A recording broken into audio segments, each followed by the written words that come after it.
Greetings, everybody. This is Pastor Charlie. It is Friday, the 24th of April, and I'm here today to bring you a devotional video. On Monday of this week, we started as a church to read together through the entire Gospel of Mark. And I hope that you have been following along with those readings every day. If you have not been doing so and you would like to join in with us, you can find the daily readings on our website, mumconline.com/connect. And on there you'll find a link that will take you to all of the daily readings. Today I'm working through Mark's Gospel chapter 3, verses 13 through to the end of the chapter.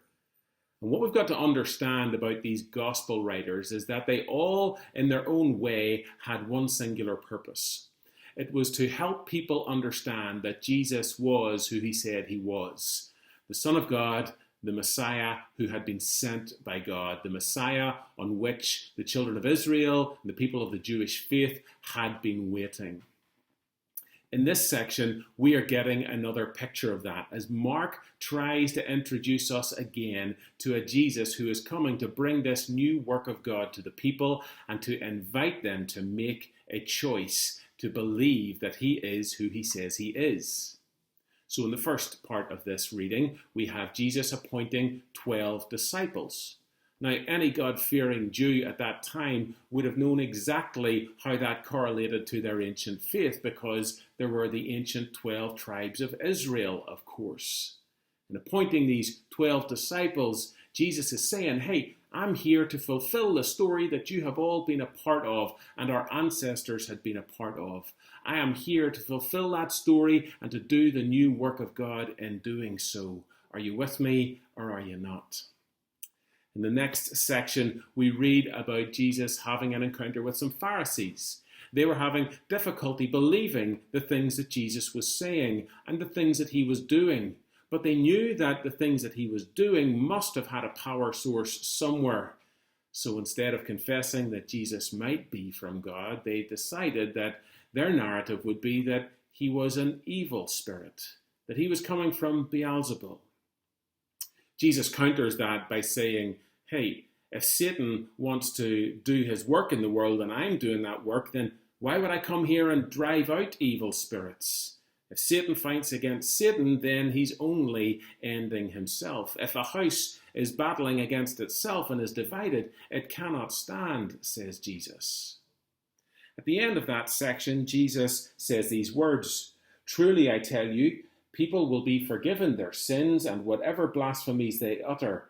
But whoever blasphemes against the Holy Spirit can never find forgiveness, but is guilty of an eternal sin. For they had said, he has an unclean spirit. This has been a verse that has haunted Christians down through the years as they have wondered, gosh, have I committed the unforgivable sin? And I'm not sure that that's the kind of directives that Jesus is making here. In fact, in the context of the passage that we've been reading, I think what Jesus is saying to those Pharisees who were accusing him of being empowered by an evil spirit, Beelzebul, he's saying to them, hey, when you mistake the work of God for the work of Satan, then you've obviously made a choice. You're making a choice to deny the truth that is before your very eyes.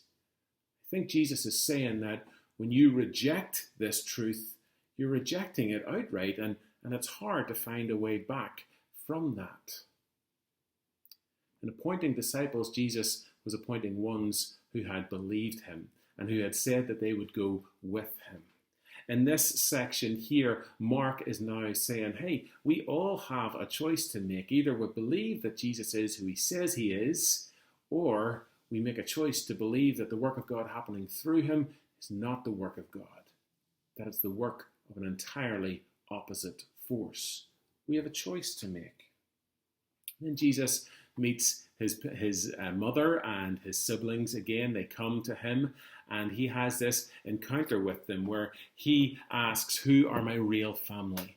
And then he points to those around him who had made the choice to follow him, and he said, these are the ones who are my family.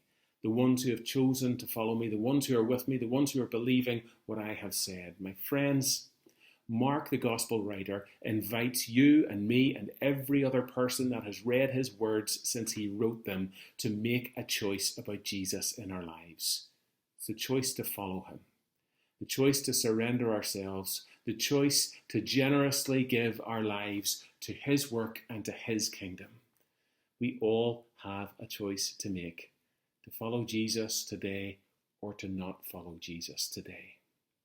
My hope and my prayer is that you, the recipient of this video, who's tuned in to the work and ministry of our church, that you've already made that choice in your life.